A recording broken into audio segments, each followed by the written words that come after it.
మొఘల్ సామ్రాజ్యము. భారతదేశంలో మొఘల్ సామ్రాజ్య స్థాపకుడు బాబరు.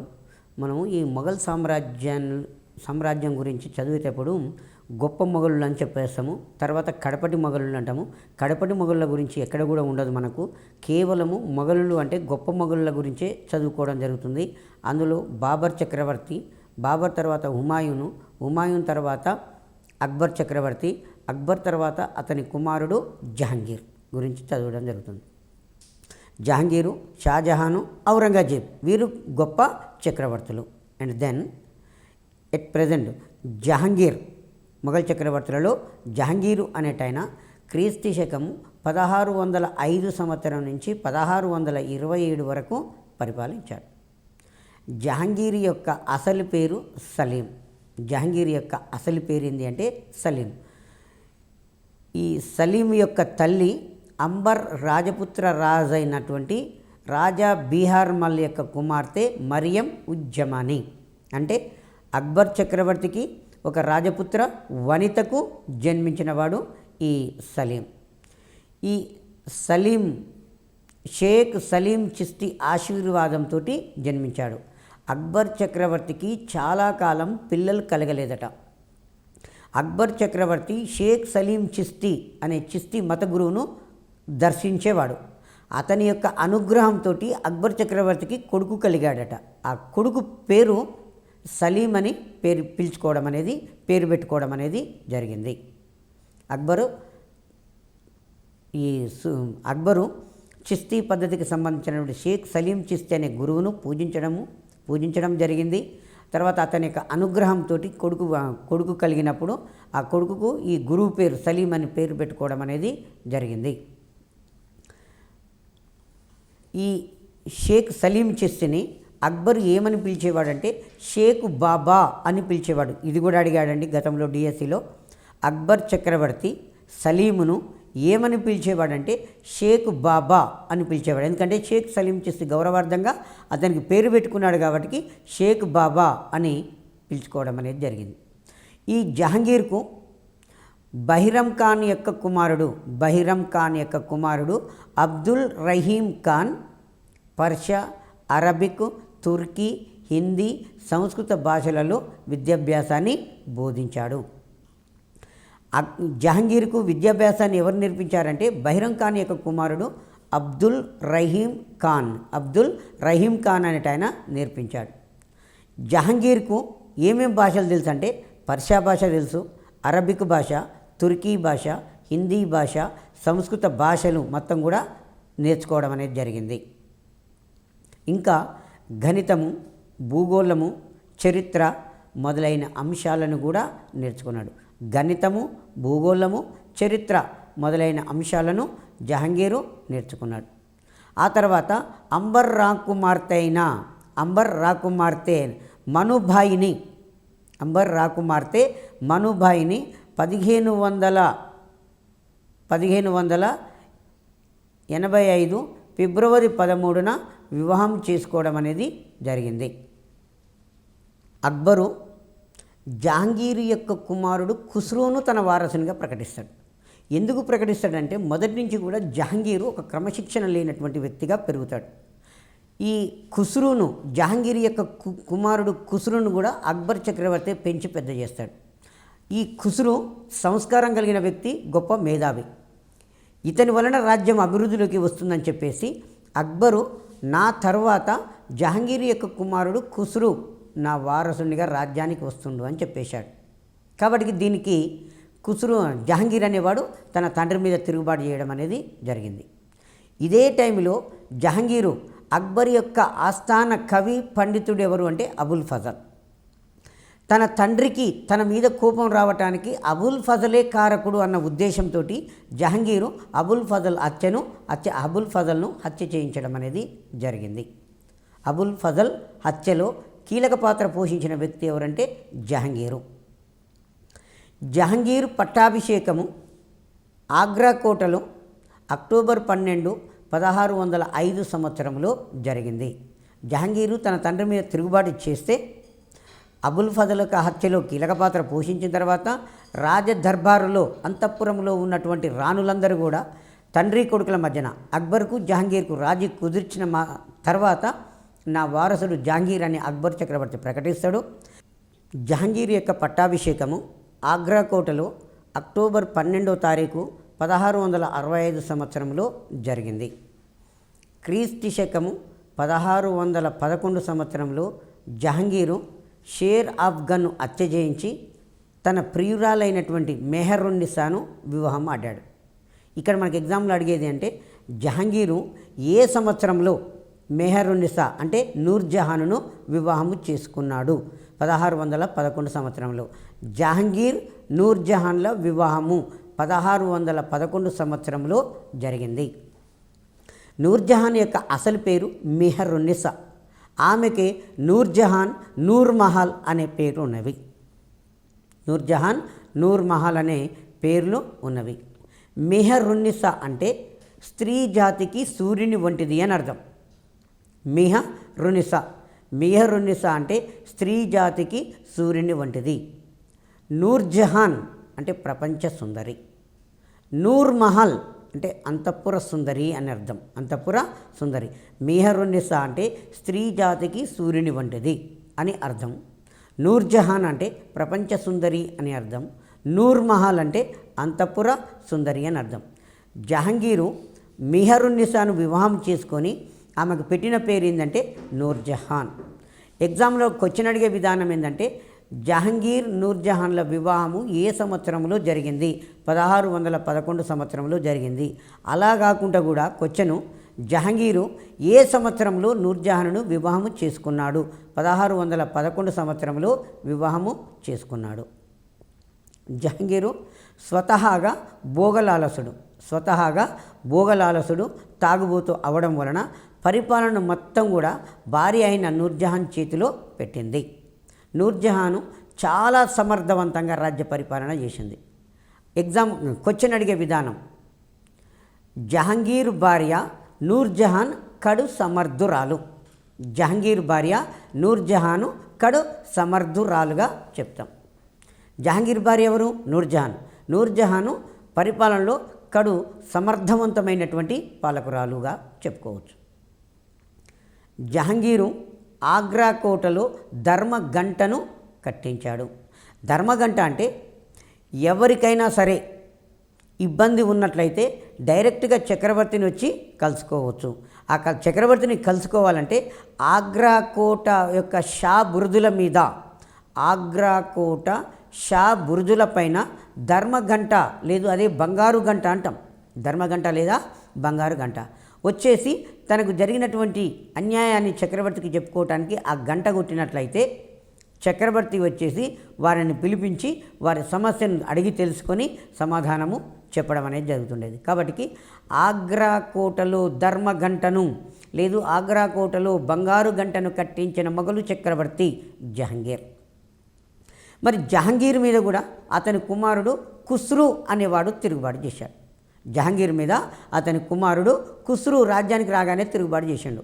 ఎప్పుడైతే జహాంగీరు భారతదేశ చక్రవర్తిగా ఆగ్రా కోటలో సింహాసనం అధిష్ఠించాడో ఎమ్మడే ఖుస్రూ అనేవాడు తండ్రికి వ్యతిరేకంగా తిరుగుబాటు చేశాడు. కారణం ఏంటంటే అక్బర్ చక్రవర్తి, ఖుస్రూకు అక్బరు తాత కావాలి, అక్బర్ చక్రవర్తి నన్ను వారసునిగా ప్రకటించాడు, నాకు రాజ్యం వస్తుందని చెప్పి ఖుస్రూ తన తండ్రి మీద తిరుగుబాటు చేస్తే జహాంగీర్ ఏం చేశాడు? ఖుస్రూ యొక్క తిరుగుబాటును అణచివేసి ఆగ్రా కోటలో బంధించాడు. ఆగ్రా కోటలో బంధిస్తే ఖుస్రూ ఆగ్రా కోట నుంచి తప్పించుకొని పంజాబ్కు చేరాడు. పంజాబ్కు చేరి సిక్కు మత 5వ గురువు అయినటువంటి గురు అర్జున్ సింగ్ను కలుసుకొని తనకు సహాయం చేయమని అభ్యర్థిస్తాడు. కాబట్టి గురు అర్జున్ సింగ్ ఈ ఖుస్రూ అనేవాడికి అన్ని రకాల ఆర్థిక సాయము, సైనిక సాయం చేయడం అనేది జరిగింది. అర్జున్ సింగ్ ఇచ్చినటువంటి సైనిక సాయము, ఆర్థిక సాయంతో ఖుస్రూ తన తండ్రి మీద తిరుగుబాటు చేయడం అనేది జరిగింది. మళ్ళీ వచ్చి తిరుగుబాటు చేస్తాడు. ఈసారి ఖుస్రూను బంధించి ఆగ్రా కోటలో పెడతాడు జహాంగీర్. పెట్టిన తర్వాత తన మీద తిరుగుబాటు చేసినటువంటి తన కుమారునికి సహాయం అందించినందుకు జహాంగీరు అర్జున్ సింగ్ను బంధించి చంపించడం అనేది జరిగింది. అర్జున్ సింగ్ జహంగీరు అర్జున్ సింగ్ను బంధించి చంపించడం అనేది జరిగింది. దీనితోటి మొఘలులకు సిక్కులతో వైరవము ప్రారంభమైంది. మొఘలులకు ఎవరి కాలంలో సిక్కులతోటి వైరవము ప్రారంభమైంది? జహంగీర్ కాలంలో ప్రారంభమైంది. జహంగీర్ చంపించిన సిక్కు మత గురువు ఎవరు? గురు అర్జున్ సింగ్ను జహంగీరు చంపించాడు. జహంగీర్ నూర్జహాన్ల వివాహం ఏ సంవత్సరంలో జరిగింది? 1611 సంవత్సరంలో జరిగింది. ఈ జహంగీర్ యొక్క తండ్రి గియాస్ బేగ్ నూర్జహాన్ యొక్క తండ్రి గియాస్ బేగ్, తల్లి అస్మత్ బేగం, అన్న అసఫ్ ఖాన్.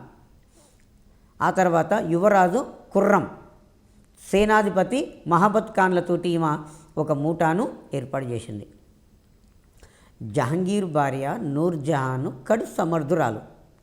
జహంగీరు భోగలాలసుడు కాబట్టి పరిపాలన మొత్తాన్ని కూడా భార్య చేతిలో పెట్టి నల్ల మందుకు బానిస కావడం అనేది జరిగింది.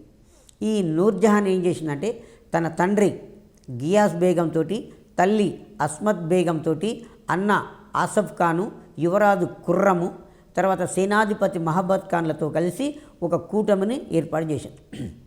దీన్ని నూర్జహాన్ జంట అంటారు. నూర్జహాన్ జంట అని చెప్పేస్తారు. ఈ జంటతోటి ఆమె రాజ్య పరిపాలన చేయడము ప్రారంభించింది. ఈ ఖుర్రం మేవార్ సార్వభౌమత్వం, ఖుర్రం అనే రాకుమారుణ్ణి దక్షిణ దేశ దండయాత్రలకు పంపిస్తే విజయం సాధించాడు. అట్లాగే ఖుర్రము మేవారు సార్వభౌమత్కార్యాన్ని అంగీకరించి సంధి చేసుకోవడం అనేది జరిగింది. ఈ ఖుర్రము మేవాడు రాజ్యం మీద దాడి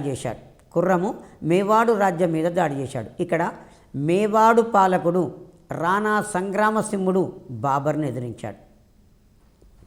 మేవాడు పాలకుడు రాణా ప్రతాపసింహుడు అక్బర్ చక్రవర్తిని వ్యతిరేకించాడు. మరి ఇక్కడ జహంగీర్ కాలం వచ్చేసరికల్లా మేవాడు పాలకుడు అనేవాడు మొఘళ్ళతోటి సంధి చేసుకోవడం అనేది జరిగింది. ఇది గొప్ప జరిగినటువంటి పరిణామము. నూర్జహాను తండ్రి గియాస్ బేగం, తల్లి అస్మత్ బేగం, అన్న ఆసఫ్ ఖాన్, యువరాజు ఖుర్రం, తర్వాత మహబత్ ఖాన్ సేనాధిపతి, వీరందరితో కలిసి ఏం చేసిందంటే ఒక మూటాని ఏర్పాటు చేసింది. దీన్ని ఏమంటామంటే నూర్జహాన్ జంట అని చెప్పేస్తాం. ఈమె ఈ జంటతోటి ఏం చేసింది? సమర్థవంతమైనటువంటి పరిపాలన వ్యవహారాన్ని నిర్వహించుకుంటూ రావడం అనేది జరిగింది. ఖుర్రం అనే యువరాజు మేవాడు రాజ్యం మీద దాడి చేసి మేవాడు పాలకుడు మొఘళ్ళ యొక్క సార్వభౌమత్వాన్ని అంగీకరించేటట్లుగా చేసుకోవడం అనేది జరిగింది. ఎందుకంటే సహజంగా యుద్ధం అనేది ఏంటంటే ఒక నిర్దిష్టమైన ప్రాంతంలో నిర్ణీత సమయం మేరకు మాత్రమే యుద్ధం జరుగుతుంది. ఖుర్రం అనేవాడు యుద్ధనీతిని పక్కకు పెట్టేసి గ్రామాల మీద దాడి చేసి సామాన్యమైన ప్రజలను చంపివేయడము, పంట పొలాలను నష్టం చేయడం వల్ల జరగడం వలన ఈ మేవాడు పాలకుడు అనేవాడు మొఘళ్ళతోటి సంధి చేసుకోవడం అనేది జరిగింది. ఇది జహంగీర్ కాలంలో జరిగిన గొప్ప పరిణామంగా చెప్పుకోవడం అనేది జరిగింది. దీనికి కారకుడు ఎవరు అంటే ఈ ఖుర్రం అనేవాడు. ఈ విజయంతో జహంగీర్ ఏం చేసిండు? ఖుర్రానికి షాజహాన్ అనే బిరుదునివ్వడం అనేది జరిగింది. మేవాడు అను సంస్థానాన్ని ఖుర్రము మొఘళ్ళతోటి సంధి చేసుకునేటట్టుగా చేశాడు. కాబట్టి ఈ జహంగీరు తన కుమారుడైన ఖుర్రంకు షాజహాన్ అనే బిరుదునివ్వడం అనేది జరిగింది. షాజహాన్ కాంగ్రా, ఇది పంజాబ్లో ఉంటుంది, కోటను జయించాడు. నూర్జహాన్ మూటాలో విభేదాలు 1621 సంవత్సరంలో ప్రారంభమైనాయి. ఎందుకు ఈమె మూటాలో విభేదాలు ప్రారంభమైనంటే నూర్జహాన్ యొక్క ఆలోచన సరళి రోజు రోజుకి ఏమైపోయింది? ఆమె సెల్ఫిష్గా తయారయ్యి మిగతా వాళ్ళను పక్కకు పెట్టడం వలన, ఈ రాజకాంక్ష ఆమెలో ఎక్కువగా ఉండడం వలన ఆమె మూటా సభ్యులలో ఈ మూటా తత్వం అనేది అభిప్రాయ భేదాలు ప్రారంభం కావడం అనేది జరిగింది. ఇదే టైంలో పర్షియా దేశాన్ని పరిపాలించే షా అబ్బాస్ అనేవాడు కాందహార్ మీద దాడి చేసి దాన్ని ఆక్రమించాడు.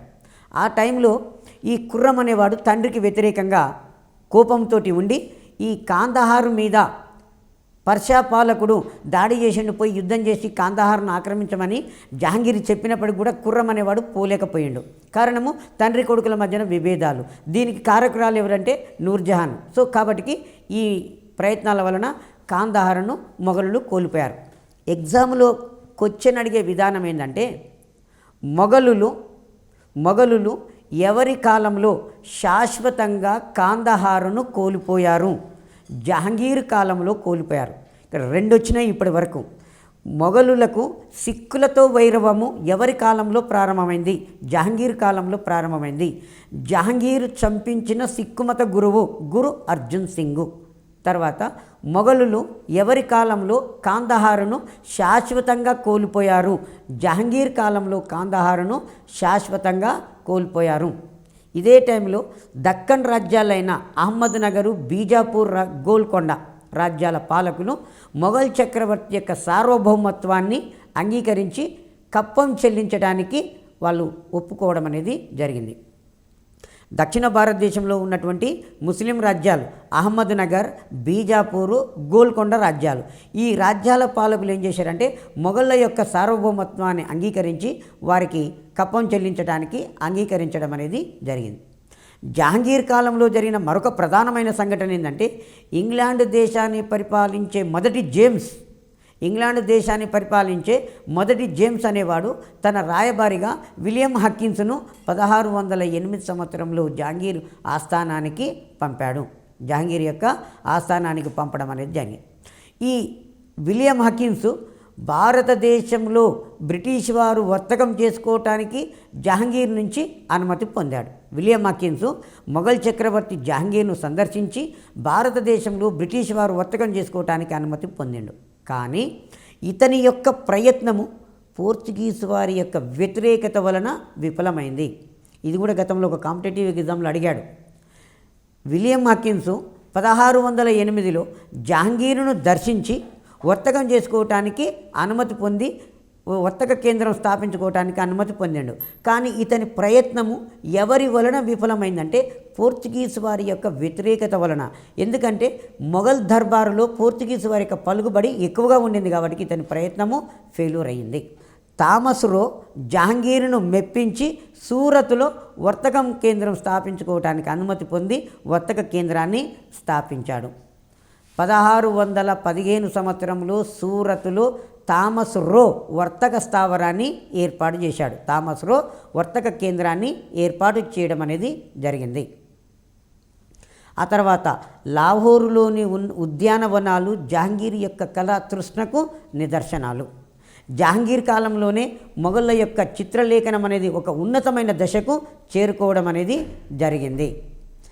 ఎవరైనా సంపన్నుడు లేదా పర్యాటకుడు వారసులు లేకుండా చనిపోయినట్లయితే అతని ఆస్తిని మదర్సాల నిర్మాణానికి, మరమ్మతులకు వినియోగించడం జరుగుతుందని జహాంగీర్ ఒక నిబంధన జారీ చేయడం అనేది జరిగింది. దీన్నే చిత్రలేఖన అనేమంటాం అంటే మొఘలుల మినియేచరు అంటాం. జహాంగీర్ మొఘలుల మినియేచర్ చిత్రలేఖనాన్ని ఆదరించాడు. జహాంగీర్ తర్వాత అతని కుమారుడు షాజహాన్ అధికారంలోకి రావడం అనేది జరిగింది. షాజహాన్ యొక్క అసలు పేరు ఖుర్రం. షాజహాన్ యొక్క అసలు పేరు ఏంటంటే ఖుర్రం. ఇతని తల్లి మార్వారు రాజైన రాణా ఉదయ్ సింగ్ యొక్క కుమార్తె జగత్ గోసాయిన్ మన్మతి, జోధాబాయి అని కూడా మన్మతి అని కూడా ఈమెను చెప్పుకోవడం అనేది జరుగుతుంది. అంటే ఒక రాజపుత్ర వనిత ఒక ముస్లిం రాజుకు షాజహాను జన్మించడం అనేది జరిగింది. షాజహాను 1628 ఫిబ్రవరి 4న సింహాసనము అధిష్ఠించాడు. 1628 ఫిబ్రవరి 4న సింహాసనాన్ని అధిష్ఠించాడు. షాజహాన్ కాలంలో జరిగినటువంటి తిరుగుబాట్లలో ప్రధానమైనది ఖాన్ జహాన్ లోడీ యొక్క తిరుగుబాటు. ఈ ఖాన్ జహాన్ లోడీ దక్కన్ రాష్ట్ర పాలకుడు. బెంగాల్లోని హుగ్లీ నది వద్ద స్థావరాలు ఏర్పరచుకొని వర్తకం చేస్తున్నటువంటి పోర్చుగీసు వారు భారతీయులను బలవంతంగా తీసుకొని వెళ్ళి విదేశాలలో బానిసలుగా అమ్ముతూ ఉండేవారు. పైగా మత మార్పిడి చేసేవారు. షాజహాన్ యొక్క పట్టపురాణి ముంతాజ్ మహల్ చెలికత్తెలను కూడా ఈ పోర్చుగీస్ వారు బంధించడం అనేది జరిగింది. కాబట్టి షాజహాన్ ఏం చేశాడు, తన కుమారుడైనటువంటి ఔరంగజేబును పంపితే ఔరంగజేబు బెంగాల్లో ఉన్నటువంటి పోర్చుగీస్ వారిని ఓడించడం అనేది జరిగింది. బెంగాల్లో ఉన్నటువంటి పోర్చుగీస్ వారిని అణచివేశాడు. ఆ తర్వాత ఔరంగజేబు దక్కన్లో తన ప్రతినిధిగా షాజహాను ఔరంగజేబును దక్కన్లో తన ప్రతినిధిగా నియమించాడు. షాజహాన్ మధ్యాసియా విధానము వలన మొఘళ్ళ యొక్క సైనిక విధానం యొక్క బలహీనత బయటపడింది. షాజహాన్ ఏమనుసరించాడు సైనిక విధానంలో అంటే మధ్యాసియా విధానాన్ని అనుసరించాడు. దానివలన వీరి యొక్క సైనిక విధానం బలహీనత అనేది ప్రపంచానికి తెలిసిపోవడం అనేది జరిగింది. షాజహాన్ యొక్క పాలనా కాలాన్ని చాలామంది చరిత్రకారులు ఏమంటారంటే స్వర్ణయుగము అంటారు. ఎగ్జామ్లో ఏమడుగుతారు క్వశ్చన్ అంటే ఇతని పాలనా కాలాన్ని మొఘల్ చరిత్రలో స్వర్ణయుగము అంటారు. ఇతని పాలనా కాలాన్ని మొఘల్ చరిత్రలో స్వర్ణయుగము అంటారు. ఎవరి పాలనా కాలాన్ని? షాజహాన్ యొక్క పాలనా కాలాన్ని. ఎందుకంటే అన్ని రంగాలలో ప్రగతి సాధించింది కాబట్టి స్వర్ణయుగము అని చెప్పడం జరుగుతుంటుంది. స్వర్ణయుగం అయినప్పటికీ కూడా కొంత ఇబ్బందికరమైన పరిణామాలు కూడా రాజ్యంలో సంభవించినాయి. అందులో భాగంగానే షాజహాను పరిపాలించేటప్పుడు 1631 సంవత్సరంలో గుజరాత్లో దక్కన్లో కరువు సంభవించి చాలామంది ప్రజలు చనిపోవడం అనేది జరిగింది. జంతు సంపద, మనుష్య సంపద కూడా నష్టపోవడం అనేది జరిగింది. భయంకరమైన కథలు. షాజహాన్ కాలంలో 1631 సంవత్సరంలో గుజరాత్ దక్కన్లలో కరువు సంభవించడం అనేది జరిగింది. షాజహాన్ యొక్క ఆస్థానంలో సంస్కృత కవి ఎవరు అంటే జగన్నాథ పండితుడు. షాజహాన్ యొక్క ఆస్థానంలో ఉన్న కవి ఎవరు? జగన్నాథ పండితుడు. ఈ జగన్నాథ పండితుడు రసగంగాధరము అనే అలంకార శాస్త్ర గ్రంథాన్ని రచించాడు. రసగంగాధరము, గంగాలహరి అనే గ్రంథాలను షాజహాను రాశాడు. గంగాలహరి అనేది గంగా నదిని స్తుతిస్తూ రచించినటువంటి గ్రంథం. షాజహాన్ యొక్క ఆస్థాన పండితుడు ఎవరు? జగన్నాథ పండితుడు. జగన్నాథ పండితుడు చాలా ఇంపార్టెంట్. జగన్నాథ పండితుడు రచించిన గ్రంథాలు రసగంగాధరము, గంగాలహరి అనే గ్రంథాలను రాశాడు. షాజహాన్ యొక్క పెద్ద కుమారుడు దారాషికో. ఈయన పారసీక భాష, సంస్కృత భాషలలో గొప్ప పండితుడు. పారసీక భాష, సంస్కృత భాషలలో గొప్ప పండితునిగా చెప్పడం అనేది జరిగింది. ఉపనిషత్తులు, భగవద్గీత, రామాయణము మొదలైన గ్రంథాలను పారసీక భాషలోకి తర్జుమా చేశాడు. షాజహాన్ యొక్క పెద్ద కుమారుడు దారాషికో ఉపనిషత్తులను, భగవద్గీతను, రామాయణము మొదలైనటువంటి గ్రంథాలను పారసీక భాషలోకి, ఈ గ్రంథాలన్నీ సంస్కృతంలో ఉంటే పారసీక భాషలోకి తర్జుమా చేశాడు. పారసీక భాషలో ఉన్నటువంటి గ్రంథాలను ఇతర భాషల్లోకి తర్జుమా చేయడం అనేది జరిగింది. దారాషికో మహాసముద్ర సంగమం అనే గ్రంథాన్ని రాశాడు. ఈ గ్రంథము హిందూ ముస్లిం సంస్కృతుల సంగమంగా వర్ణించవచ్చు. చాలా ఇంపార్టెంట్ అండి. మహాసముద్ర సంగమం అనే గ్రంథాన్ని ఎవరు రాశారు? దారాషికో అనే కవి మహాసముద్ర సంగమం అనే గ్రంథాన్ని రాశాడు.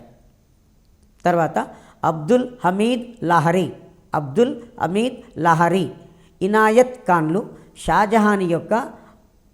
షాజహాన్ యొక్క ఆస్థానంలో ఉన్నటువంటి చరిత్రకారులుగా చెప్పుకోవడం అనేది జరిగింది.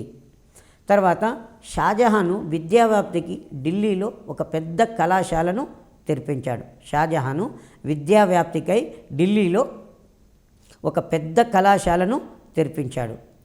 జగన్నాథ పండితుడు జనార్దన భట్టు షాజహాన్ యొక్క ఆస్థాన గాయకులు. జగన్నాథ పండితుడు, జనార్దన భట్టు. షాజహాను గొప్ప భవన నిర్మాత. మొఘల్ చక్రవర్తులలోనే గొప్ప భవన నిర్మాత షాజహాన్. ఈ షాజహాన్ యొక్క పాలనా కాలాన్ని స్వర్ణయుగం అన్నాం కదా. దీనిని రోమన్ చక్రవర్తి అగస్టస్ కాలంతో షాజహాన్ యొక్క పాలనా కాలాన్ని చరిత్రకారులు పోల్చడం అనేది జరిగింది. షాజహానాబాద్ అనే నూతన నగరాన్ని నిర్మించి దానిని తన రాజధానిగా చేసుకున్నాడు షాజహాను. షాజహానాబాద్ అను ఒక నగరాన్ని నిర్మించి దానిని తన రాజధానిగా చేసుకున్నాడు. అదే ఇప్పటి పాత ఢిల్లీగా చెప్పుకోవడం అనేది జరుగుతుంది. పాత ఢిల్లీగా. షాజహాను పాత ఢిల్లీకి ఉత్తరం వైపున, దట్ మీన్ షాజహానాబాద్కు ఉత్తర దిశలో జామా మసీద్, అదే జుమ్మా మసీదు అంటాము, జామా మసీదు అని చెప్పేస్తాం. ఆ తర్వాత ఎర్రకోటను నిర్మించాడు. షాజహానాబాదు పట్టణానికి ఉత్తరం వైపున జామా మసీదును, దానికి కొంత ఉత్తరం వైపున ఈ ఎర్రకోటను అనే దాన్ని నిర్మించాడు. భారతదేశంలో అతిపెద్ద మసీదు జామా మసీదు. భారతదేశంలో అతిపెద్ద మసీదు జామా మసీదు. ఈ జామా మసీదులో ఒకేసారి 50,000 మంది నమాజు చేసుకోవటానికి అనుకూలంగా ఉంటుంది. ఈ జామా మసీదు భారతదేశంలోనే అతిపెద్దది. ఆ తర్వాత జామా మసీదుకు ఉత్తరం వైపున 1 కిలోమీటర్ దూరంలో యమునా నది తీరాననే ఎర్రకోట అనే దానిని నిర్మించాడు. ఎర్రకోట అనే దాన్ని నిర్మించాడు. ఎర్రకోటకు 2 గేట్లు ఉంటాయి. ఒకటి లాహోర్ గేటు, 2 ఢిల్లీ గేటు అని ఉంటుంది. ఎర్రకోటకు 2 గేట్లు ఉంటాయి. ఒకటి లాహోర్ గేటు, రెండవది ఢిల్లీ గేటు అని చెప్పేస్తాం. ఎర్రకోటలో దివాన్-ఈ-ఆమ్, దివాన్-ఈ-కస్ భవనాలను నిర్మించాడు. అందులోనే మోతే మసీదును కూడా నిర్మించాడు. ఎర్రకోటలో దివాన్-ఈ-ఆమ్, దివాన్-ఈ-కస్ భవనాలను నిర్మించాడు. అందులో మోతే మసీదును కూడా నిర్మించాడు. ఈ దివాన్-ఈ-కస్ భవనంలోని ఒక కుడ్యంపై, ఒక గోడపై ఏమని రాసి ఉందంటే, భూలోకములో స్వర్గమంటూ ఉంటే అది ఇదే, ఇదే అది. భూలోకంలో స్వర్గమంటూ ఉంటే ఇదే అది, ఇదే అది, ఇదే అది అని రాసి ఉన్నది. అంటే అంతటి అద్భుతమైనటువంటి భవనం.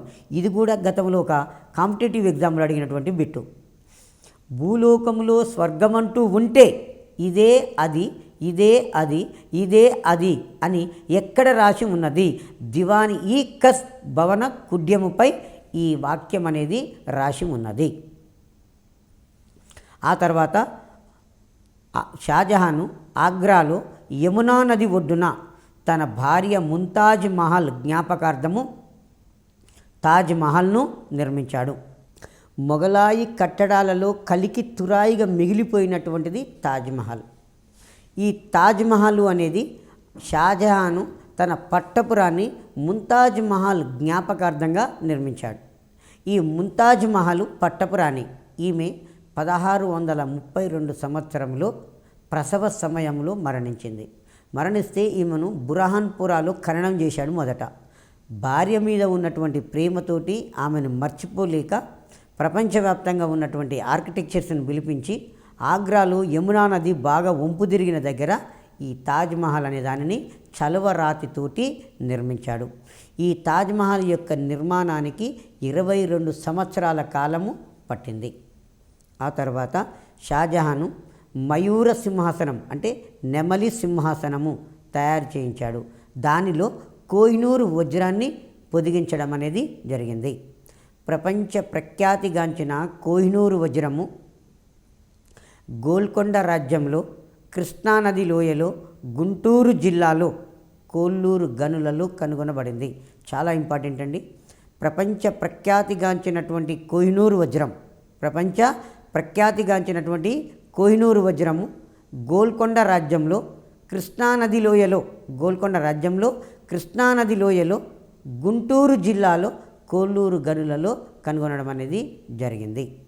దీనిని ఈ గోల్కొండ అధికారి మహమ్మద్ సయీద్ అనేవాడు షాజహాన్కు బహుకరించాడు. ఆ షాజహాన్ నెమలి సింహాసనం తయారు చేయించి దాని మధ్యలో ఈ వజ్రాన్ని పొదిగించడం అనేది జరిగింది. షాజహాను జాగీర్దారీ విధానాన్ని తిరిగి ప్రవేశపెట్టడం అనేది జరిగింది. జాగీర్దారీ విధానాన్ని ఇతను తిరిగి ప్రవేశపెట్టాడు షాజహాన్. షాజహాను పండితులకు ఉపకార వేతనాలను మంజూరు చేయడం ద్వారా అభ్యసనను ప్రోత్సహించాడు. మరి చదువును ప్రోత్సహించాలంటే ఆ పండితులకు ఈయన ఉపకార వేతనాలను మంజూరు చేయడం అనేది జరిగింది. షాజహాన్ యొక్క పాలనా కాలంలో మామూలు రాయి స్థానాన్ని చలువరాయి అనేది ఆక్రమించింది. ఇతని కాలంలో భారత పర్షియన్ వాస్తుశిల్పాన్ని ఆదరించినాడు. భారత పర్షియన్ ఈ రెండు రాజ్యాల యొక్క వాస్తు శిల్పాన్ని షాజహాను ఆదరించడం అనేది జరిగింది. ఆదరించడం అనేది జరిగింది. చివరికి షాజహాన్ యొక్క పాలనా కాలము విషాదాంతభరితంగా అతని కుమారుడు ఔరంగజేబు తిరుగుబాటు చేయడం వలన ఇతని పాలనా కాలము విషాదాంతభరితంగా ముగియడం అనేది జరిగింది. మనకి ఇందులో ముఖ్యంగా మొఘళ్ళ గురించి తీసుకున్నట్లయితే బాబర్ నుంచి డెఫినెట్ ఒక క్వశ్చన్ వస్తుంది. బాబర్ నుంచి ఎక్కువగా అడగటానికి క్వశ్చన్ ఏముంటుందంటే బాబర్ చేసిన యుద్ధాలను అడుగుతాడు. మొదటి పానిపట్ యుద్ధము, కాన్వా యుద్ధము, గోగ్రా యుద్ధం అనేది అడుగుతాడు. బాబర్ యొక్క జీవిత చరిత్ర ఏందది బాబర్ నామా. ఆ బాబర్ నామాని ఏమంటామంటే తుజక్ ఈ బాబరీ అంటాం. ఏ భాషలో రాశాడు? తుర్కీ భాషలో రాయడం అనేది జరిగింది. ఆ తర్వాత మరొక పాలకుడు ఎవరు అంటే హుమాయూన్. హుమాయూన్ అంటే మీనింగ్ ఏంది అని అంటాడు. హుమాయూన్ అంటే అదృష్టవంతుడు అంటాడు. ఆ తర్వాత మరొక మొఘళ్ళకు సంబంధం లేనివాడు షేర్షా. షేర్షా ఏ వంశానికి చెందినవాడు అంటే సూరు వంశానికి చెందినవాడు. షేర్షా ఏ వంశానికి చెందినవాడు? సూరు వంశానికి చెందినవాడు. షేర్షా అసలు పేరు ఏంటంటే ఫరీదు. షేర్షా అసలు పేరేంది? ఫరీదు. షేర్షా కాలంలో ఒక గ్రాండ్ ట్రంక్ రోడ్డును ఏర్పాటు చేశాడు. షేర్షా గ్రామాధికారులకు శాంతి భద్రతలను పర్యవేక్షించే బాధ్యతను ఆయన అప్పగించడం అనేది జరిగింది. ఈ షేర్షా ససరాములో తన సమాధిని నిర్మించుకున్నాడు. అదే ముసోలియము అంటాం. ఆ తర్వాత ఢిల్లీలో పురాణ కిల్లా అనే దానిని షేర్షా నిర్మించడం అనేది జరిగింది. షేర్షా తర్వాత మళ్ళీ వాని వారసులు పరిపాలిస్తారు. తర్వాత హుమాయూన్ అనేట ఆయన మనకు షేర్షా తర్వాత మళ్ళీ హుమాయూన్ తిరిగి భారతదేశాన్ని జయిస్తాడు. కొద్ది కాలానికి హుమాయూన్ చనిపోతాడు. హుమాయూన్ తర్వాత అతని కుమారుడు అక్బరు అనేట ఆయన భారతదేశానికి పరిపాలకుడు అవుతాడు. దాదాపుగా అక్బర్ గురించి క్వశ్చన్ రాకుండా క్వశ్చన్ పేపర్ ఉండదు. ఇందులో ముఖ్యంగా తీసుకున్నట్లయితే అక్బరు ప్రవేశపెట్టిన నూతన మతం ఏంటంటే దీన్ ఈ ఇలాహీ అనే ఒక నూతన మతాన్ని అక్బరు మత చర్చలు ఎక్కడ జరిపేవాడు అంటే ఇబాదత్ ఖాన్ అనే ఒక ప్రార్థనా మందిరంలో మత చర్చలు అనే దాన్ని నిర్వహించేవాడు అక్బర్ చక్రవర్తి. ఆ తర్వాత అక్బరు హిందువుల కేసులను విచారించడానికి ఎవరిని నిర్మించాడు అంటే పండితులను అనే వారిని ఈ హిందువుల కేసులను విచారించడానికి నియమించడం అనేది జరిగింది. అయితే అక్బర్ తోటి యుద్ధం చేసిన రాజపుత్ర రాజు ఎవరంటే రాణా ప్రతాప సింహుడు. హల్దీ ఘాటి యుద్ధము ఎవరెవరి మధ్య జరిగిందంటే అక్బర్కు రాణా ప్రతాప సింహునికి మధ్యన హల్దీ ఘాటి యుద్ధం అనేది జరిగింది. అక్బరు హిందువుల మీద ఉన్నటువంటి జీజియా పన్నును 1564 సంవత్సరంలో రద్దు చేయడం అనేది జరిగింది. తర్వాత తీర్థయాత్రల పన్నును 1563 సంవత్సరంలో రద్దు చేయడం అనేది జరిగింది. ఆ తర్వాత అక్బర్ను ఘనత వహించిన చక్రవర్తి అని కూడా చెప్పుకోవడం అనేది జరుగుతుంది.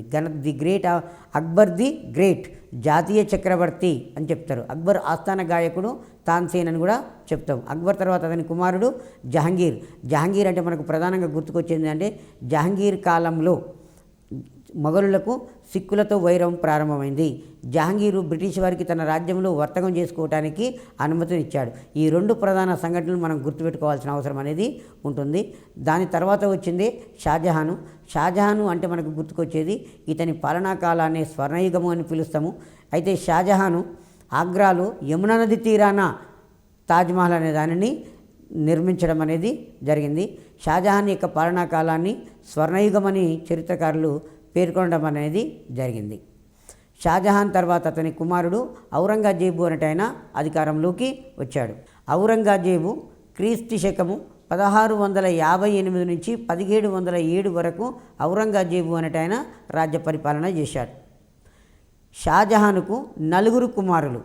దారాషికో పెద్దవాడు, షాషూజా బెంగాల్ గవర్నర్గా ఉన్నాడు, ఔరంగజేబు దక్కన్ రాజప్రతినిధిగా ఉన్నాడు, మురాదు గుజరాత్ గవర్నర్గా ఉన్నాడు. షాజహాన్కు 4 కుమారులు దారాషికో, షాషూజా, ఔరంగజేబ్, మురాదు అనే 4 కుమారులు ఇతనికి ఉన్నారు. అట్లాగే రోషనారా, జహనారా అనే 2 కూతుర్లు కూడా ఉన్నారు. రోషనారా, జహనారా అనేటాడు. ఎందుకంటే షాజహాను తన అవసాన దశలో ఆగ్రా కోటలో బందీగా ఉండి రోషనారా యొక్క సంరక్షణలోనే తన చివరి జీవితాన్ని గడపడం అనేది జరిగింది. షాజహాను తన చివరి కాలంలో తన పెద్ద కూతురు అయినటువంటి రోషనారా సమక్షంలో, తన పెద్ద కూతురైనటువంటి రోషనారా సమక్షంలో ఆగ్రా కోటలో బందీగా ఉండి జీవితాన్ని ఎల్లదీసుకోవడం అనేది జరిగింది. ఇద్దరు కుమార్తెలు రోషనారా, జహరానా, తర్వాత దారాషికో, షాషుజా, ఔరంగజేబు, మురాద్ అనే నలుగురు కుమారులు ఉన్నారు. ఔరంగజేబు 1618 సంవత్సరంలో ఉజ్జయిని సమీపంలో ఉన్న దోహర్లో జన్మించాడు. పారసీక భాష, హిందీ భాష, తుర్కీ భాష, అరబ్బీ భాషలను ఇతను అభ్యసించడం అనేది జరిగింది. పారసీక, హిందీ, తుర్కీ, అరబ్బీ భాషలను ఔరంగజేబు అనుసరించాడు. ఖురానును కంఠస్థం చేశాడు. ఔరంగజేబు దేనిని కంఠస్థం చేశాడు? ఖురానును అనేక సార్లు చదివి ఖురానును కంఠస్థం చేసి ఖురాన్ చెప్పిన విధానంగానే జీవించాలి, ముస్లిం అనేవాడు ఖురాన్ ఏ విధంగా చెప్తుందో ఆ విధంగానే జీవించాలని చెప్పిన ఖురాన్ చెప్పిన సిద్ధాంతం ప్రకారంగానే జీవించడము ప్రారంభించడం అనేది జరిగింది. ఆ తర్వాత 1657 సంవత్సరంలో షాజహాను తీవ్రంగా అస్వస్థతకు గురైనప్పుడు సింహాసనం కొరకు ఇతని నలుగురు కుమారుల మధ్యన యుద్ధం అనేది ప్రారంభమైంది. షాజహాను 1657లో తీవ్రమైనటువంటి అస్వస్థతకు గురైనప్పుడు అతని నలుగురు కుమారుల మధ్యన రాజ్యాధికారం కొరకు యుద్ధం అనేది, వారసత్వ ఘర్షణ అనేది ప్రారంభమైంది. బెంగాల్లో షా షుజా, అహ్మద్నగర్లో మురాదులు పాదుషాలుగా ప్రకటించుకున్నారు. ఎప్పుడైతే షాజహాన్ యొక్క మరణ వార్త బయటకు వచ్చేసిందో ఈ నలుగురు కుమారులు కూడా వివిధ రాష్ట్రాలకు గవర్నర్గా ఉన్నారు. పైగా సంపన్నమైనటువంటి సైన్యం అనేది ఉన్నది, ఆయుధ సంపత్తి ఉన్నది, సైన్యం ఉన్నది. కాబట్టి తండ్రి తర్వాత నేనే రాజ్యానికి వస్తా అని చెప్పి నలుగురు కుమారులు కూడా బాహటంగా ప్రకటించుకోవడం జరిగింది. అందులో ఔరంగజేబు అనేవాడు రాజ్యంలో జరుగుతున్న విషయాలను నిశితంగా గమనిస్తూ సైలెంట్గా ఉండిపోవడం అనేది జరిగింది. బెంగాల్లో షా షుజా, అహ్మద్నగర్లో మురాదు అనేవాళ్ళు తమకు తామే పాదుషాలుగా ప్రకటించుకున్నారు. అహ్మద్నగర్లో మురాదు, ఆ తర్వాత బెంగాల్లో షా షుజా అనేవాళ్ళు తమకు తామే భారతదేశ చక్రవర్తులుగా ప్రకటించుకోవడం అనేది జరిగింది. మొఘళ్ళ యొక్క చక్రవర్తిని ఏమంటామంటే ప్రధానమంత్రులను ఏమంటామంటే పాదుషాలు అంటాం, చక్రవర్తిని ఏమంటాము పాదుషాలు అని చెప్పుకోవడం అనేది జరుగుతుంటుంది. సో మరి వీళ్ళు ఒక్కరన్నా తండ్రితో పాటు ఉన్నటువంటి అతని కుమారుడు ఎవరు అంటే దారాషికో తప్ప మిగతా వాళ్ళంతా కూడా వివిధ రాష్ట్రాలకు గవర్నర్గా పరిపాలన చేయడం అనేది జరిగింది. తండ్రి మరణ వార్త తెలుసుకొని నలుగురు కూడా బయలుదేరాడు. ఇందులో దారాషికో రాజా జస్వంత్ సింగ్, కాసిం ఖాన్లను పంపించాడు. రాజా దారాషికో అనేట ఆయన రాజా జస్వంత్ సింగ్, కాసిం ఖాన్లను చర్చల కొరకు పంపించడం అనేది జరిగింది. ధర్మాల్ సమూగర్ వద్ద జరిగిన యుద్ధంలో ఔరంగజేబు దారాషికో సైన్యాన్ని ఓడించగా దారాషికో భార్య బిడ్డలతో సహా దేశం వదిలి పారిపోవడం అనేది జరిగింది. ఇక్కడ తండ్రి మరణ వార్త తెలియగానే ఔరంగజేబు బయటపడకుండా ఇంటర్నల్గా తన పాలసీని కొనసాగిస్తున్నాడు. ఎక్కడ కూడా తనకు రాజు కావాలనే ఆలోచన ఉన్నట్లుగా బయటికి చెప్తలేడు. చెప్పకుండానే ఏం చేసిందంటే తన సోదరుడు అయినటువంటి దారాషికో యొక్క సైన్యాలను ఈయన ఓడించి తరిమి వేయడం అనేది జరిగింది. ఆ తర్వాతనే మిగతా సోదరుల యొక్క సైన్యాన్ని తన వైపుకు తిప్పుకోవడం అనేది జరిగింది. ఔరంగజేబు ఇక్కడ జరిగినటువంటి వారసత్వ యుద్ధంలో ఔరంగజేబు తన తమ్ముడైనటువంటి మురాదు, దారాషికోలను చంపివేశాడు. దారాషికో మురాదులు అనే వాళ్ళను చంపివేశాడు. ఆ తర్వాత తన భార్య బిడ్డలతో కలిసి దేశ రాజధాని వదిలి పారిపోయాడు. ఔరంగజేబు దారాషికో సైన్యాలను ఓడిస్తే అతనేం చేసిండు, భార్య బిడ్డలు తీసుకొని దారాషికో ఔరంగజేబు దొరికితే చంపేశాడని దేశం వదిలి పారిపోవడం అనేది జరిగింది. ఔరంగజేబు ఏం చేసిండు, ఈలోపు ఎప్పుడైతే అన్న పారిపోయిండో తండ్రిని బంధించి 1658 సంవత్సరంలో మొఘల్ సింహాసనాన్ని అధిష్ఠించడం అనేది జరిగింది. షా షుజాను ఔరంగజేబు ఏం చేసిండంటే షా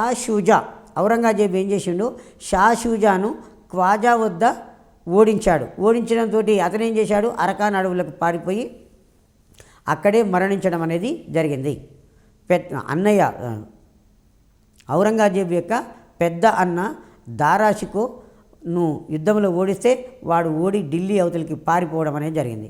రెండోవాడు షా షూజాను ఖ్వాజా వద్ద ఓడిస్తే వాడు బెంగాల్లో ఉన్నటువంటి అరకాన్ అడవులకి పారిపోయాడు. తర్వాత ఏమైంది అనేది కూడా ఎవరికి తెలియదు. దారాషికోను భారతదేశం దాటి వెళ్ళిపోతున్నాడు. ఔరంగజేబు ఏం చేశాడు, తన మనుషులను పంపించి దారాషికోను ఖైబర్ బోలాన్ కనుమల వద్ద బంధించి ఢిల్లీకి తీసుకొని వచ్చి చినిగిపోయిన బట్టలు తొడిగించాడు. ఎందుకంటే ఇది పతన స్థితికి నిదర్శనంగా ఉంటుంది. చినిగిపోయిన గుడ్డలు తొడిగించిన తర్వాత బక్కజిక్కిన ఏనుగు మీద ఢిల్లీ వీధులలో ఊరేగించాడు. ఢిల్లీ వీధులలో ఊరేగించి ఇతను కాఫర్లకు అనుకూలమైన వ్యక్తి కాబట్టి రాజ్యానికి రావడానికి ఇతనికి అవకాశం అనేది లేదు అని చెప్పేసి దారాషికో కనుగుడ్లు వీకి బంధించడం అనేది జరిగింది. ఈ విధంగా తన అన్న అయినటువంటి దారాషికో యొక్క కనుగుడ్లు వీకి ఔరంగజేబు చంపివేయడం అనేది జరిగింది.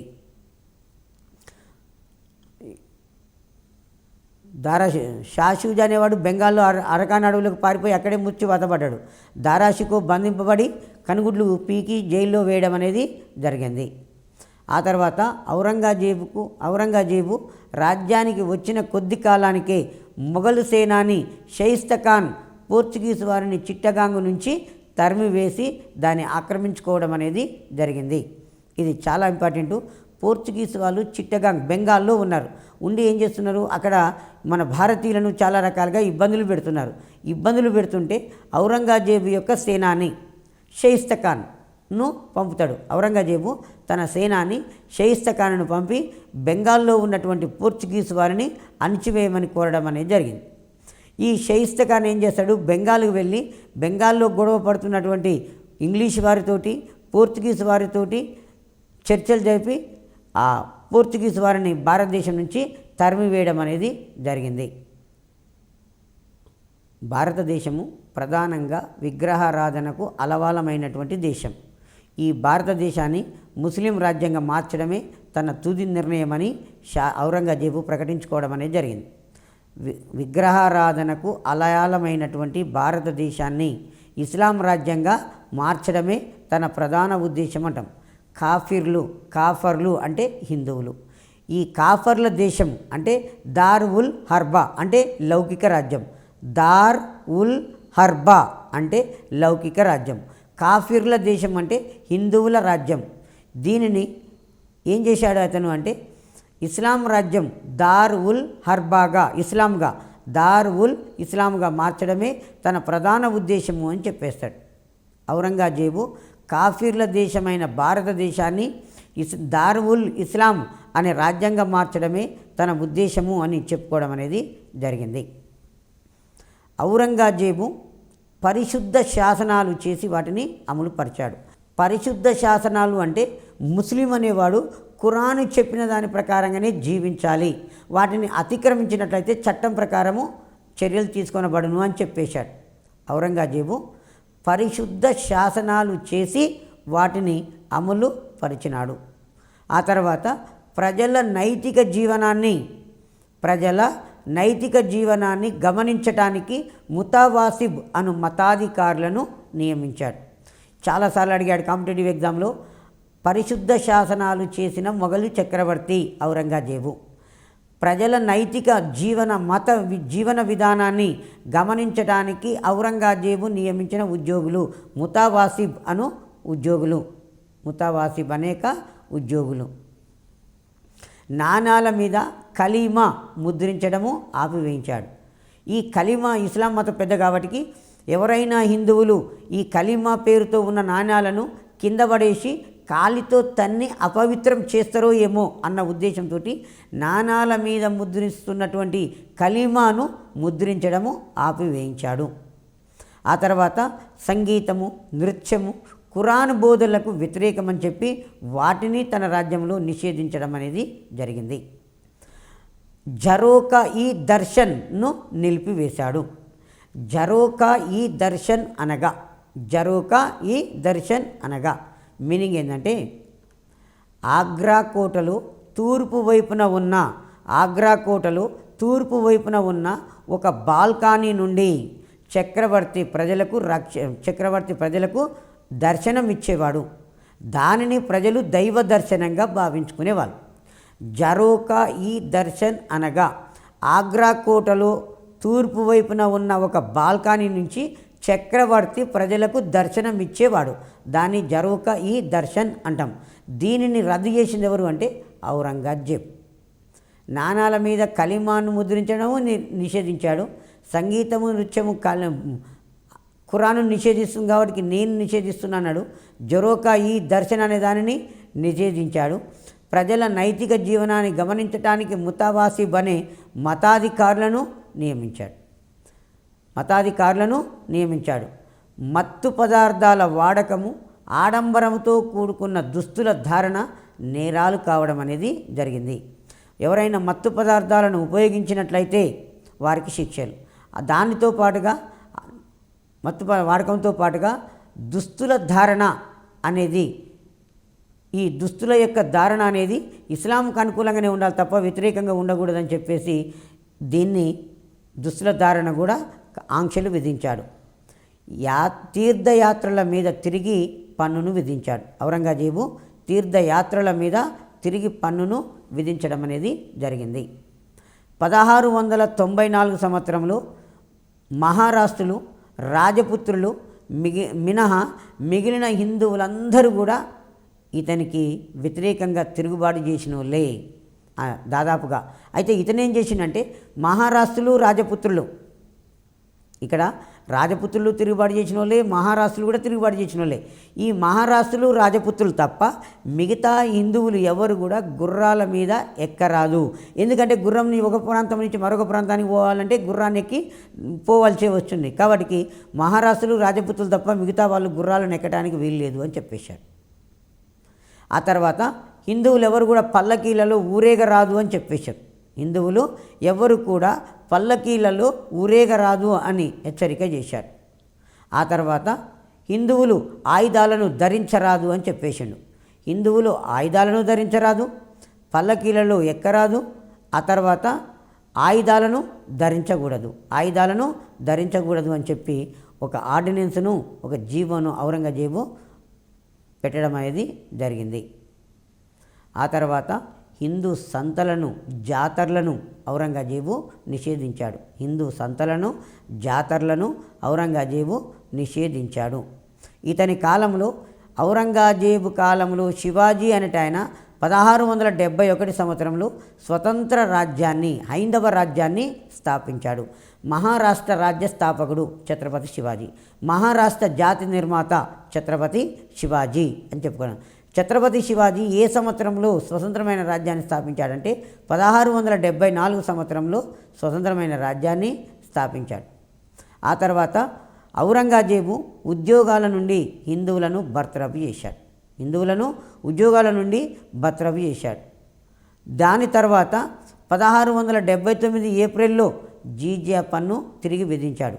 హిందువుల మీద తీర్థయాత్రల పన్నును, జీజియా పన్నును అక్బర్ చక్రవర్తి రద్దు చేస్తే తిరిగి ఔరంగజేబు వాటిని ప్రవేశపెట్టిండు. అక్బర్ చక్రవర్తి 1664లో జీజియా పన్నును రద్దు చేసిండు. ఔరంగజేబు అక్బర్ చక్రవర్తి జీజియా పన్నును రద్దు చేస్తే 1679 ఏప్రిల్లో ఔరంగజేబు జీజియా పన్నును తిరిగి విధించడము జరిగింది. కాబట్టి దుర్గాదాసు నాయకత్వంలో రాజపుత్రులు ఔరంగజేబుకు వ్యతిరేకంగా తిరుగుబాటు చేశారు.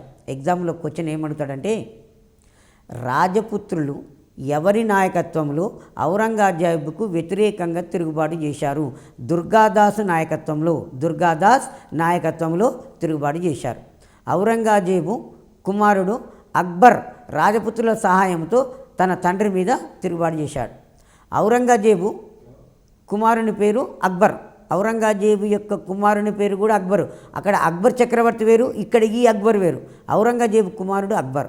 ఈయన ఏం చేశాడు? తండ్రి యొక్క విధానాలు నచ్చక రాజకాంక్షతోటి తండ్రి మీద తిరుగుబాటు చేస్తే ఈ అక్బర్ చక్రవర్తికి రాజపుత్రులు అనేవాళ్ళు సహాయం చేయడం అనేది జరిగింది.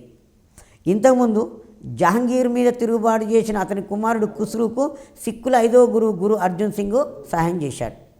ఔరంగజేబు మీద తిరుగుబాటు చేసిన అతని కుమారుడు అక్బర్కు రాజపుత్రులు అనేవాళ్ళు సహాయం చేయడం అనేది జరిగింది. మధుర వేరు మధురై వేరు. మధురలో జాటులు అనేవాళ్ళు ఛత్రసాల్ నాయకత్వంలో తిరుగుబాటు చేశారు. ఇది చాలా ఇంపార్టెంట్ అండి, 2 ఆర్డర్గా రాసుకోవాల్సి ఉంటుంది. మధురలో ఉన్నటువంటి జాటులు, మధురలోని జాటులు ఛత్రసాల్ నాయకత్వంలో తిరుగుబాటు చేశారు. ఛత్రసాల్ యొక్క నాయకత్వంలో. ఔరంగజేబు సిక్కుల 9వ గురువైనటువంటి గురు తేజ్ బహదూర్ను చిత్రహింసలకు గురి చేసి చంపడం అనేది జరిగింది. ఎందుకంటే గురు తేజ్ బహదూర్ సింగ్ సిక్కుల యొక్క 9వ గురువు. ఇతను మొదట ఔరంగజేబు యొక్క సైన్యంలో పనిచేశాడు. ఆ తర్వాత ఔరంగజేబు యొక్క మత విధానాలు నచ్చని గురు తేజ్ బహదూరు ఈ ఔరంగజేబు యొక్క కొలువును వదిలేసి పంజాబ్కు పోయి సిక్కులకు 9వ గురువైపోయి ఔరంగజేబు యొక్క మత విధానాలకు వ్యతిరేకంగా తిరుగుబాటు చేశాడు. అతను తిరుగుబాటు చేయమనడమే కాకుండా పంజాబ్ కాశ్మీరంలో ఉన్నటువంటి హిందువులను కూడా ఔరంగజేబుకు వ్యతిరేకంగా తిరుగుబాటు చేయమని కోరడం అనేది జరిగింది. సో కాబట్టి ఔరంగజేబు గురు తేజ్ బహదూర్ను ఢిల్లీకి పిలిపించి చిత్రహింసలకు గురి చేసి చంపివేయడం అనేది జరిగింది. ఇక్కడ ఔరంగజేబు చంపించినటువంటి సిక్కుమత గురువు గురు తేజ్ బహదూర్, ఈయన సిక్కులకు 9వ గురువు, కఠినమైన శిక్షలకు గురి చేసి వారిని చంపాడు. అతని తర్వాత అతని కుమారుడు గురు గోవింద్ సింగ్ అనేట ఆయన సిక్కులకు 10వ గురువు అయ్యిండు. సిక్కులకు 10వ గురువు కావడం అనేది జరిగింది. సిక్కులను సైనికులుగా తీర్చిదిద్దాడు. దాన్ని మనం ఏమంటామంటే కల్సా పంతా ఎవరు ఏర్పాటు చేశారంటే గురు గోవింద్ సింగ్. సిక్కుల యొక్క పవిత్రమైన సిక్కులను ఒక సైనిక జాతిగా తీర్చిదిద్దింది గురు గోవింద్ సింగ్. దాన్ని కల్సా పంతా అని చెప్పుకోవడం అనేది జరుగుతుంటుంది. గురు తేజ్ బహదూర్ తర్వాత అతని కుమారుడు గురు గోవింద్ సింగ్ సిక్కులకు 10వ గురువు అయ్యాడు. సిక్కులకు 10వ గురువు అయ్యాడు. సిక్కులను సైనికులుగా తీర్చిదిద్దాడు. గురు గోవింద్ సింగ్ తర్వాత బందా బహదూరు మొఘళ్లకు వ్యతిరేకంగా పోరాటము నిర్వహించాడు. బందా బహదూర్ మొఘళ్లకు వ్యతిరేకంగా పోరాటము నిర్వహించాడు. ఔరంగజేబు శివాజీని బంధించడానికి 1665 సంవత్సరంలో రాజా జయసింగ్ను పంపాడు. రాజా జయసింగ్ అనేవాడు శివాజీతోటి 1665లో పురందర్ సంధి చేసుకొని ఆగ్రా కోటకు తీసుకొని రావడం అనేది జరిగింది. ఈ విధంగా ఆగ్రా కోటలో శివాజీ 1666లో బందీగా చిక్కుకోవడం అనేది జరిగింది. ఆ తర్వాత ఔరంగజేబు 1686లో బీజాపూర్ రాష్ట్రాన్ని 1686లో బీజాపూర్ రాష్ట్రాన్ని 1687లో గోల్కొండ రాజ్యాన్ని 1687లో గోల్కొండ రాజ్యాన్ని ఔరంగజేబు ఆక్రమించాడు. ఇక్కడ మనకు ఎస్జిటిలో ఇచ్చిన కొత్త పుస్తకంలో ఏముంది అంటే బీజాపూర్ ఆక్రమణ 1685 అని ఉంటుందండి. కొత్త పుస్తకంలో ఎస్జిటికి సంబంధించిన క్వశ్చన్ 7th క్లాస్ పుస్తకం తీసుకుంటే బీజాపూర్ ఆక్రమణ 1685 అని ఉంటుంది. మనకు కొత్త పుస్తకంలో అలా ఉంటుంది. పాత పుస్తకంలో ఈ 1686 అనే ఉంటుంది. సో ఔరంగజేబు 1689లో శివాజీ యొక్క కుమారుడు శంభూజీని చిత్రహింసలకు గురి చేసి చంపడం అనేది జరిగింది. ఈ శంభూజీ మరణం తర్వాత రాజారాం, తర్వాత తారాబాయి, ఆ తర్వాత సాహు అనేవాడు పరిపాలన చేయడం అనేది జరిగింది. రాజారాం తర్వాత తారాబాయి తర్వాత సాహు అనేవాడు మొఘళ్ళ అధికారానికి రావడం అనేది, ఈ మహారాష్ట్రలలో అధికారంలోకి రావడం అనేది జరిగింది. ఔరంగజేబు 1707 సంవత్సరంలో మరణించాడు. మార్చి 3న ఔరంగాబాదులో మరణించాడు. ఔరంగాబాదులో అదే దౌలతాబాదుకు 4 మైళ్ళ దూరంలో, అంటే ఔరంగాబాదుకు దక్షిణం వైపున దౌలతాబాద్ అనేది ఉన్నది.